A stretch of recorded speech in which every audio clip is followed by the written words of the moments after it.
180 feet of countless gallons of falling water, making a roar and spraying mist to the sky, will stop you in your tracks. But before you get to the falls, it is for the most part a peaceful river filled with boaters. Plenty beautiful and calming until you get to a certain sign posted just before the Welland River merges with the Niagara River. The sign simply asks two questions. 1. Do you have an anchor? And 2. Do you know how to use it? Great questions for life. Our anchor is our identity in Christ, and we must learn to use it. What is your identity? Who are you? There are many ways to answer this question. You generally start with your name, first and last, an identity that was given to you by your parents. This is where many of us find our identity, in our families of origin, in our spouses, or in our children.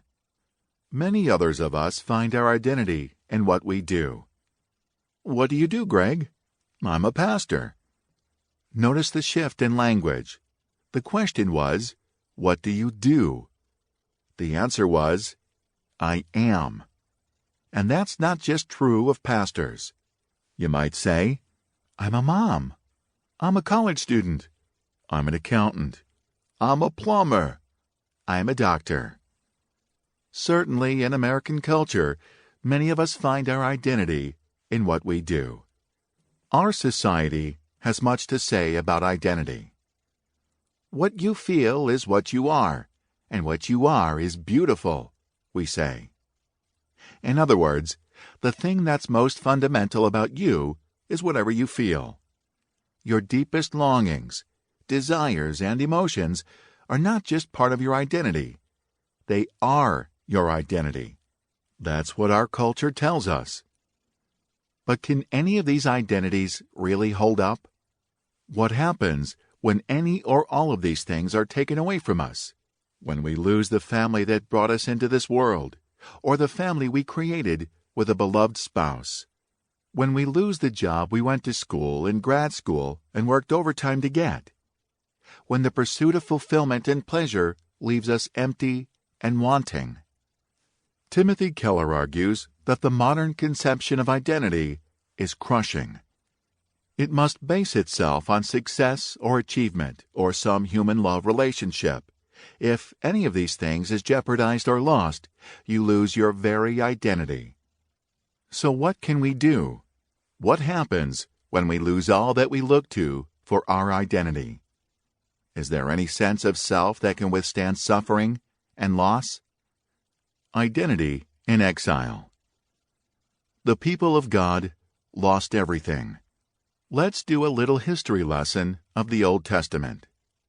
Around 2000 BC, God called a man named Abram to follow him. You can read all about it in Genesis chapter 12 and the following chapters. He entered into a covenant with Abram. God told Abram to follow him, and he made a promise to him. Go out from your land, your relatives, and your father's house, to the land that I will show you. I will make you into a great nation. I will bless you. I will make your name great, and you will be a blessing. I will bless those who bless you. I will curse anyone who treats you with contempt. And all the peoples on earth will be blessed through you. Genesis chapter 12, verses 1 through 3. God went on to promise Abram that his descendants would be more numerous than the stars, and that he would give them a land to inherit. He promised that he would be their God, and they would be his people. God changed Abram's name to Abraham, and at the ripe old ages of 100 and 90, respectively, Abraham and Sarah gave birth to their son Isaac. After Isaac came Jacob, whose name was changed to Israel, and he had 12 sons, after whom were named the 12 tribes of Israel. During a famine, they were taken to Egypt by one of the brothers, Joseph, whom God had given a prominent position there. He protected them and kept them well fed and cared for during the famine. Fast forward about 500 years, and we get to the book of the Bible called